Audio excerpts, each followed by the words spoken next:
Good evening, I'm Cynthia Ng. You are tuning in to AWANI Tonight. The young di-Pertuan Agong Sultan Abdullah Riayatuddin Al-Mustafa Billah Shah, for the first time, shared his personal experience facing 4 different governments since his appointment as king. In his final parliamentary address, Sultan Abdullah also expressed his hope for the current government to remain until the end of its term. Beta telah melalui pelbagai peristiwa dan pengalaman yang sukar untuk beta lupakan. Dari hati. Terpahat dalam sejarah negara bahawa beta adalah merupakan satu-satunya yang di-Pertuan Agong yang telah diberi keafiatan untuk memerintah negara dengan 4 orang Perdana Menteri.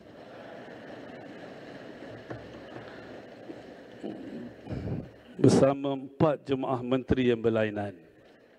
Speaking during the opening of the first meeting of the second session of the 15th Parliament session, the young di-Pertuan Agong also shared that he did not intend to interfere with the country's political affairs and not even to arrange or influence the political landscape.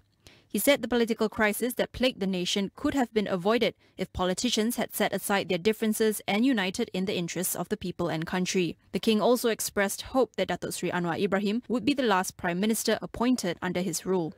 Pada 24 November 2022, beta telah berkenan untuk melantik Yang Amat Berhormat Datuk Seri Anwar bin Ibrahim sebagai Perdana Menteri Malaysia yang ke-10. Secara ikhlas, beta berharap Perdana Menteri yang ke-10 ini adalah yang terakhir buat beta. Sebelum beta berangkat pulang ke negeri Pahang Darul Makmur. Sultan Abdullah will end his term as the 16th Yang di-Pertuan Agong on January 30th, 2024. He urged lawmakers to put aside their political agendas and come together in the name of unity.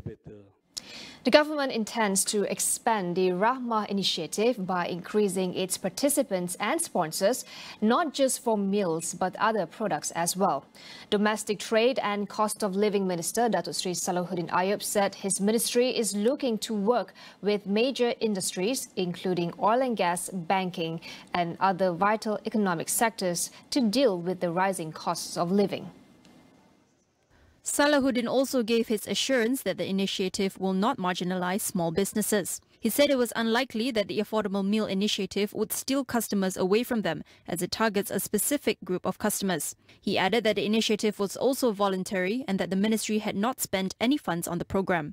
The Menu Rahmah initiative was launched on January 31st, with as many as 15,000 eateries joining in as a way to help reduce the cost of living for many Malaysians. Salahuddin added that there is no time limit nor compulsion for any restaurant to implement Menu Rahmah meals, as it is just an initiative to help those in need with cheaper meals. The Education Ministry has identified a total of 830 schools that require replacement or redevelopment as of January 31st. The ministry said it will prioritize replacing school buildings that fared poorest in an impact grade analysis, which are those on a scale 6 and 7. Scale 6 refers to buildings that are unsafe as confirmed by the relevant District Education Office and State Education Department. As for Scale 7, it refers to unsafe buildings as confirmed by the Public Works Department. Education Minister Fatina Sirit said the plan would be implemented in phases, with the most important phase being after the tabling of Budget 2023 on February 24th. The initiative follows the Prime Minister Datuk Seri Anwar Ibrahim's announcement that the government will prioritise immediate solutions to the issue of dilapidated schools in the country. Johor has the potential to draw up 12 to 15 billion ringgit in investment from international companies based in Singapore. Menteri Besar Datuk On Hafiz Ghazi said this after a meeting with representatives of several international companies on his 3-day official visit to Singapore. The companies include AirTrunk, one of Asia Pacific's largest data center company, and Wilhelmsen, a renowned global maritime group. On Hafiz said in a Facebook post today that he also met with potential investors from other countries. His visit to Singapore is aimed at further enhancing relations between the Republic and Johor. He said the state government, with the help of the federal government, is committed to becoming the facilitator for making Malaysia a more investor-friendly country. The meeting was attended by high-level Singaporean officials, including Singapore Minister of Foreign Affairs Dr. Vivian Balakrishnan and Second Minister Dr. Maliki Osman, among others. Should we consider it cheating to use ChatGPT in schoolwork? And what about at the workplace? Will your job become easier or be made expendable? Tonight on Consider This, we speak to our guests about the ethical and social implications of ChatGPT. We'll go for a quick break. Stay tuned for more.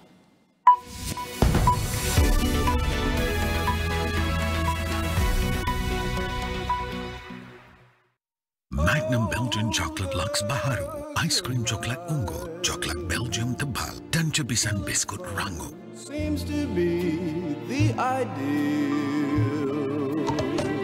Magnum, kenikmatan sejati. Cuaca panas menyebabkan kelemomor minyak dan kegatalan? Tewaskan kelemomor dengan Clear Ice Cool Menthol. Teknologi 3 kali ganda membersih kulit kepala secara mendalam. 3 kali lebih bersih. Tiada kelemomor, tiada minyak, tiada kegatalan. Clear, terbukti menewaskan kelemomor.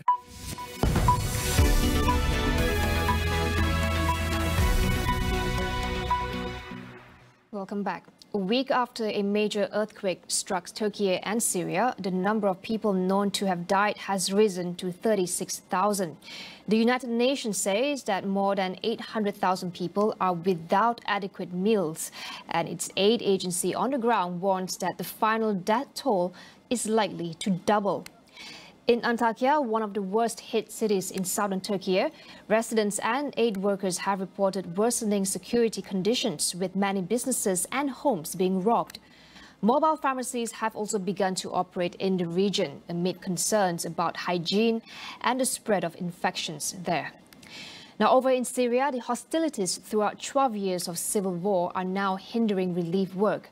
Up to 5 million people are reported homeless, and only a single crossing is open for UN aid supplies. Search and rescue operations are still finding a handful of people clinging to life, but hopes are waning that more survivors can be pulled from the rubble a week into the disaster. The earthquake is now the 6th most deadly natural disaster this century, behind the 2005 earthquake that killed 73,000 people in Pakistan. Meanwhile, Turkish authorities have begun taking legal action over the construction of buildings that collapsed in Monday's earthquake. More than 100 arrest warrants have been issued, with at least 12 people in custody, including contractors, architects and engineers. The arrests are likely seen as an attempt by President Recep Tayyip Erdogan to deflect blame as public anger continues to mount at the scale of destruction and the slow pace of rescue efforts. Based on an initial assessment of more than 170,000 buildings across the south of the country, nearly 25,000 had either collapsed or were heavily damaged by the quake. Experts previously warned that many new buildings in Turkey were unsafe due to government policies and corruption. Opposition leaders also accused Erdogan's government of not enforcing building regulations and failing to account for the proceeds of a levy imposed after the 1997 earthquake to ensure apartment blocks and offices were more quake-resistant. The president has admitted shortcomings in relief efforts, but appeared to blame fate for the disaster and had pledged to start rebuilding within weeks. China today said it has no information on the flying objects that were shot down by the United States over Alaska and Canada. This was the 4th flying object to be shot down by a U.S. missile over North America in little over a week. A U.S. fighter jet shot down an unidentified object over Lake Huron on Sunday on orders from U.S. President Joe Biden and Prime Minister Justin Trudeau of Canada. Though the U.S. military has not been able to identify the 3 most recent objects, what they are or where they came from, they did not rule out any extraterrestrial origin. Tensions in the U.S. have been high ever since the discovery of the Chinese spy balloon in American skies about 2 weeks ago. The U.S. airspace was closed twice in 24 hours, only to be reopened swiftly after. While tensions mount between China and the US has made clear that they constantly monitor for unknown objects in the airspace and are working to recover and investigate the object downed. The Philippines has accused China of shining a military-grade laser light to scuttle a resupply mission to a disputed shoal in the South China Sea. The laser glare temporarily blinded the crew of the Filipino Coast Guard boat, forcing it to retreat. The incident took place on February 6. The Philippines authorities also claimed that the Chinese ship made dangerous maneuvers about 137 meters to block the Coast Guard boat that was heading for the Second Thomas Shoal, a submerged reef occupied by Philippines forces. There was no immediate comment from Beijing on the incident, but China has said it was ready to manage maritime issues cordially with the Philippines during President Ferdinand Marcos' visit to Beijing in January. The Philippines has filed nearly 200 diplomatic protests against China's aggressive actions in the disputed waters in 2022 alone. In 2016, the UN's Permanent Court of Arbitration ruled that Beijing's sweeping claims in the South China Sea have no historical basis. Aside from China and the Philippines, Vietnam, Malaysia, Taiwan and Brunei also have overlapping claims in the resource-rich waters of the South China Sea. Residents in New Zealand's largest city of Auckland and the surrounding area are being told to brace themselves as Cyclone Gabrielle nears the country's coast. Authorities issued warnings of more heavy rain, flooding and gale-force winds. Electricity is out for nearly 50,000 homes, while hundreds of flights were grounded. Although the cyclone has yet to make landfall, it has already toppled trees and damaged roads. A state of emergency has been declared in 5 northern regions, including Auckland. The government is considering a nationwide state of emergency. Cyclone Gabrielle is the second significant weather event to hit Auckland and the Upper North Island in just a few weeks. In January, Auckland and its surrounding areas were hit by a record rainfall that sparked floods and killed 4 people.